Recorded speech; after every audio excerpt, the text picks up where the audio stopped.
So thank you all for joining us today. We are going to talk about placement considerations for students who are deaf and hard of hearing. Now, as we get started, there are a couple things I want to share with you to kind of set the foundation and things I feel that you want to know or need to know before we really talk about placement. And you will hear these things often within IEP meetings or within the field of special ed, and so one of those is the idea of least restrictive environment, and the other one is a continuum of placement options and communication needs. This is going to be a special consideration for students who are deaf and hard of hearing. All three of these parts are within IDEA, and IDEA, as you remember, is the Special Education Law, Individuals with Disabilities Education Act. So let's go ahead and talk a little bit more about what each one of those things means. Least restrictive environment. So you may or may not have heard this term before, and the definition that's up here on my slide is it is the legal definition of what least restrictive environment is. So schools often use least restrictive environment to make placement decisions. The law basically says that students should be educated with non-disabled students. So students with disabilities should have the opportunity to be educated with non-disabled peers. Now this can go as far as saying students need to stay within their home school district, and a lot of times I think this is how I hear least restrictive environment being used, a reason to keep students in their home school and in their home school district. But we will discuss this more as it relates to our students who are deaf or hard of hearing. Now, schools are required to look at the least restrictive environment for each individual student, but they are also required by law to offer a continuum of placement options for each student. So this, again, here is the federal definition of a continuum of placement options. Now I know I'm throwing a lot of legal language at you and it can get kind of boring, so hang in there with me. We're going to talk about the more exciting stuff here in a few minutes. Like I said, I just wanted to kind of set the foundation for you guys. So what this also says, as we're offering a continuum of placement options, it's the law acknowledging that there's not a one-size-fits-all option for students. So we need to look at the individual needs for each student. So knowing what those legal definitions are, we can read those and we can understand those, but what does that actually look like, right? So what's the real life application of that? A lot of times we see least restrictive environment used to place within an inclusion classroom or a mainstream setting. So that means a student with a disability being included into the general education classroom. It's important to remember that special education, if your child is on an IEP, that special education is not a room. So your child's special education should be following him or her wherever they are going. Again, this can often mean staying within the home school district. That's pretty much what the legal definition is saying. Hey, we've got to keep them close to home. And there are some really positive reasons for that. And also, parents, you are involved in the placement decision for your child. So I want you to always remember that. Now, a little bit more about a continuum of placement options. So when you're in an IEP meeting, the school district is required to tell you of all your variety of placement options, what those could look like. Sometimes there's a variety of placement options within your home school district. So that may be within the general education classroom, that may be within a special education or resource room, depending on your child's needs. Sometimes school districts may not have an intervention specialist at one elementary school, so they may go to a different elementary school still within the home district. There are also placement options outside of your home school district that you should be aware of. So oftentimes that can include the State School for the Deaf, It can include a regional program, such as a deaf education program in one district, and sometimes those districts will accept students from other school districts too. Charter schools are an option, or even private schools. Did you know that your student can be placed into a private school under their IEP, and then the school is required to pay for that private school tuition if that is the most appropriate place for your child? So least restrictive environment, that federal definition, can really impact our deaf and hard of hearing students. You'll see up here, that very first bullet, I have language-rich environment. Many of our deaf and hard of hearing students need language exposure. So we often say, when you're looking at placement options, we need to consider a language-rich environment. So where can our children have exposure to language? Direct communication with peers and with teachers, and also the ability to learn from that incidental language that's happening around them, and social language that happens with peers. So least restrictive environment by the federal definition does not always satisfy the language-rich environment that our children need. And sometimes it can be limiting to our children. It can actually cut off communication access to peers and to teachers and staff. For example, if you have a student or a child who is using only sign language, so they don't have any spoken and auditory skills. If they're in a general education classroom and they're using an interpreter, they may not have direct communication access with the teacher or with their peers, because that may be going through the interpreter with them all day. And students can feel really isolated or alone if they're the only deaf child in that mainstream program. The other important part of IDEA that I want you guys to know about is special consideration. So the law is very clear here, and they actually acknowledge our deaf and hard of hearing students, which is wonderful. It says, the IEP team shall consider the communication needs of the child, and in the case of the child who is deaf or hard of hearing, consider the child's language and communication needs, opportunities for direct communication with peers and professional personnel in the child's language and communication mode, their academic level, and the full range of needs, including opportunities for direct instruction in the child's language and communication mode. So that's a lot, and sometimes that can be a lot to make sure that the IEP is appropriately addressing the student's communication needs and even the placement in general. So one thing I would suggest doing is also using, or to consider using a communication plan. We do have a communication plan here in Ohio, and you can find that at deafandblindoutreach.org. This is a recently revised document. Now there are some things that are specific to Ohio, but our friends from Michigan, you can also use this communication plan and use it as a tool for a discussion generator within the IEP team when you're talking about goals and placement for your child. So as we're determining placement,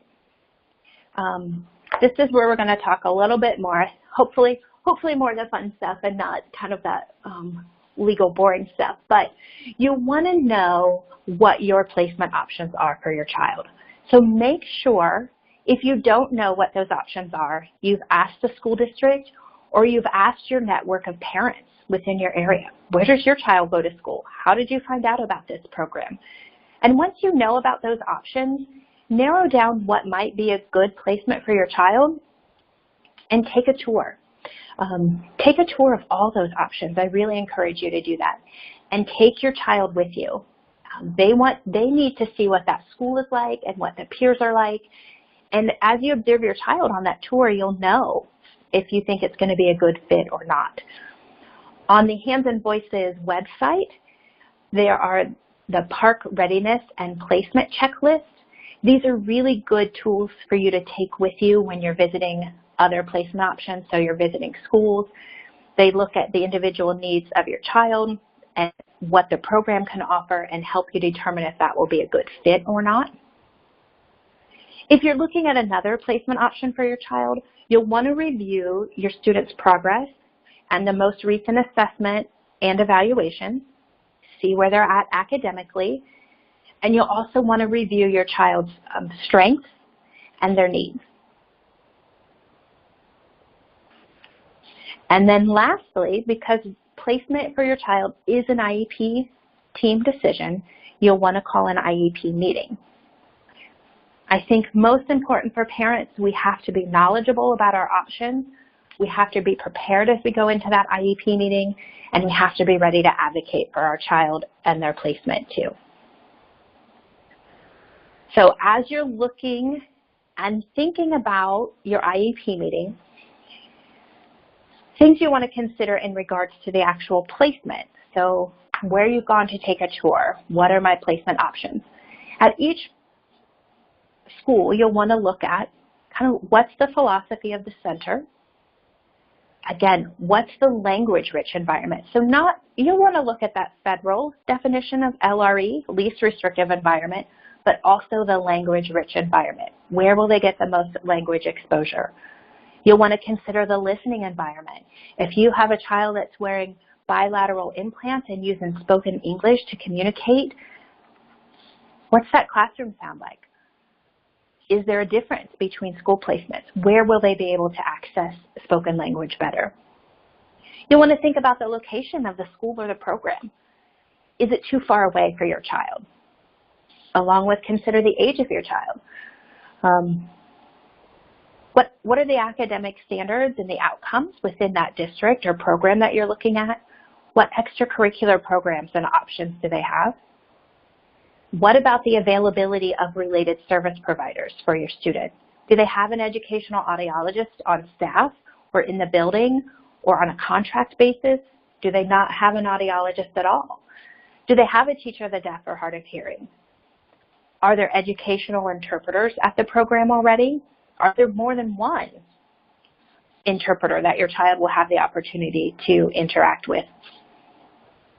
What about the skills and experience of the staff working with deaf and hard of hearing students? So the general education teachers, are they familiar with the needs of the deaf student?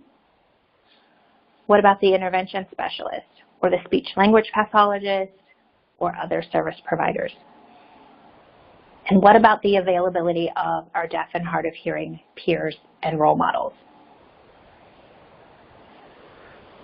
Now, thinking about all of that in regards to the school building or placement, let's look at the individual considerations for your child. So what does your child need? You'll want to make sure, now here I have LRE needs to be defined in the context to your child and not the law. So this is really talking about least restrictive environment.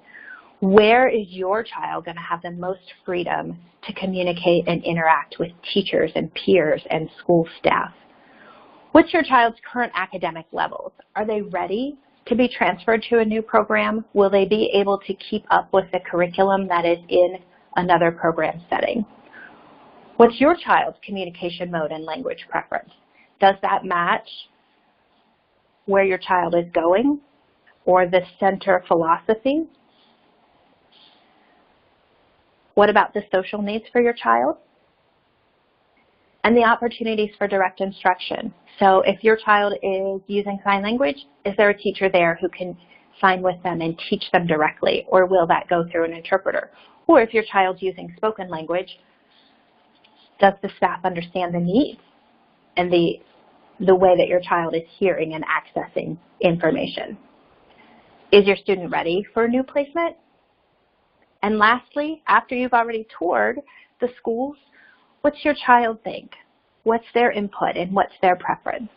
And you really want to have an open and honest conversation with your child about placement, and really regardless of their age. You can ask them age-appropriate questions and preferences to help them be part of that decision. And again, I think I mentioned this, but consider the age of your child too. So are they ready? If your placement is 45 minutes away, are they ready to be on a school bus for that long every day? So now once you've called the IEP meeting because we've already taken tours and we've prepared and we've considered what placement option is going to be best for our child, it's time to now have an IEP meeting. So we want to go into this meeting and discuss any concerns about your child's progress and or the current placement. You'll want to review or share what you have reviewed with the evaluations and the progress as the team. Mostly you'll want to come together as a team because teachers may have some new information for you too. If you need to develop new IEP goals, you'll want to go ahead and write those goals to meet your students' needs. And then lastly, we will discuss placement options for your students. So all too often, I think as parents, we want to go in and we have concerns about placement and where our child is going to school, and we want to talk about that right away. But actually, your students' IEP goals and objectives should drive the placement. So you'll want to make sure that your IEP goals are written well to address all of your child's needs, so academic, social, functional, and behavior needs, and then find the best placement based on those needs. So now when it's time to talk about placement and the IEP meeting, you'll want to discuss the continuum of options. So share with your team what you have learned and what you have seen as you have toured other programs. You'll want to share with them the pros and cons of the placements that you've looked at, address any potential concerns or biases that the IEP team may have about one placement over the other. And then also consider, can the home district meet the student's needs? That's the other really important factor. If your homeschool district can meet your students' needs by bringing in related services, that might still be the most appropriate placement. Parents, the good news is your preference should drive the placement for your child. And lastly, you want to be able to address any biases about the communication methods or the range of placement options. So you'll want to go back and remind the team of what we've already discussed. So the individual considerations of each placement option and the considerations of your individual student's needs. Okay, so I'm going to read this here for you real quick. We've got some time. I feel like I just threw a lot of information at you. We're going to use Stephen as an example, and I will unmute everybody so we can have a brief discussion applying these basic principles for Stephen and say, well, what do we think about this student? So Stephen is 7 years old, and he received a cochlear implant 3 years ago. He lives with his family in the suburbs of a fairly large city. He's been placed in his school district's center-based program that has a total communication model. In the past, Stephen's family has used some sign language with him, but his oral skills have progressed to a point that he rarely uses sign language for expressive or receptive input. His parents feel very strongly that he needs spoken language models during his day. He has very strong auditory skills and is not fluent in sign language. The teachers at the TC program have not had experience with children who use cochlear implants, and they strongly believe all children should use sign language. Stephen loves math and science and learns best with a hands-on approach. Stephen has made many friends at his center-based program, but doesn't have any friends in his own neighborhood. Okay, so that's a lot of things to consider right there for Stephen. As you think about that, let me go ahead and unmute everybody.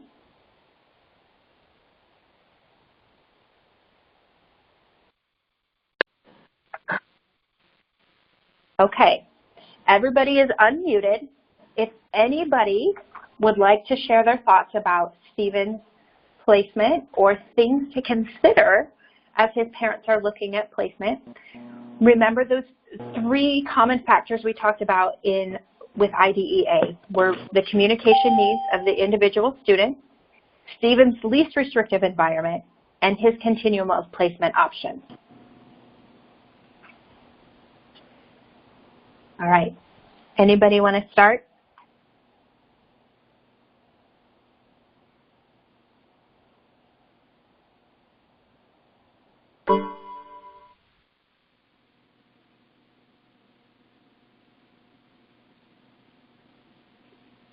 Janelle, are you out there? Janelle usually has some thoughts. Oops, so sorry.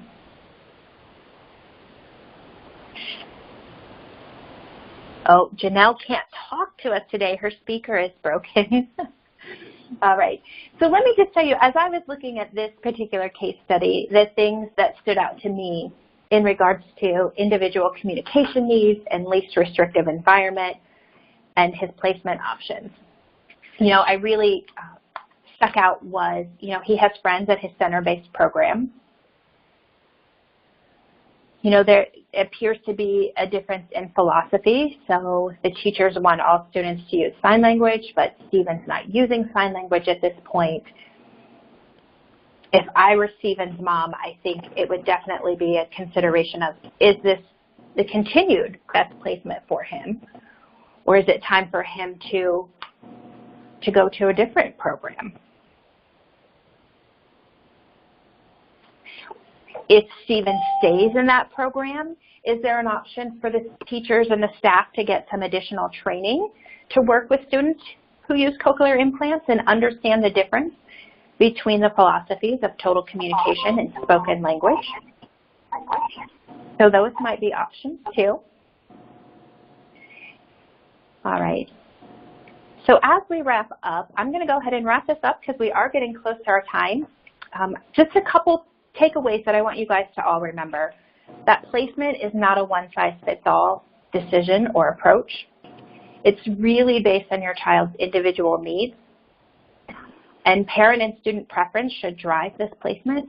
So as the student gets older, they're going to have more input into what's working for them and what's not within a school and a building and an all-around placement. Don't forget to use those park readiness and placement checklists that are on Hands and Voices website under the ASTRA advocacy page. And be open and honest with your IEP team about your concerns and your thoughts when you're deciding which is the best placement. And to consider using a communication plan with your child and with the IEP team. So if you have any questions, please feel free to let us know right now. I didn't see any questions come through on the chat box, but if you have any, you are welcome to just ask away right now. And then if you do need to get in touch with Janelle or I with Ohio Hands and Voices or Michigan Hands and Voices, here is our contact information. I also want to let you guys know that on March 25th, we have another webinar coming up. It's a Sunday evening. It's called Tales from the Trenches, in which we are going to have one parent from Michigan and one parent from Ohio talk to us about their real-life applications of deciding a placement or changing placement for their child and what that process looked like so we can learn from their experience. So with that, I'm going to go ahead and be quiet. If anybody has any questions, please feel free. Tabby, this is Janelle. Can you hear me now? I can. I do have one more comment I wanted to make regarding placement and thinking about the importance of visiting the actual place is to make sure that the entire IEP team has had an opportunity to visit placements not of their own, but those that you're also discussing. I think that's a big thing that's often missed, and then they're unable to really have a better discussion of which, whether their place is the most appropriate or not by seeing what else is out there. Janelle, that's a really good point. And I do know parents who have taken their home district school representative with them to tour other placement options so that LEA can see the various programs too. A good point. Thank you.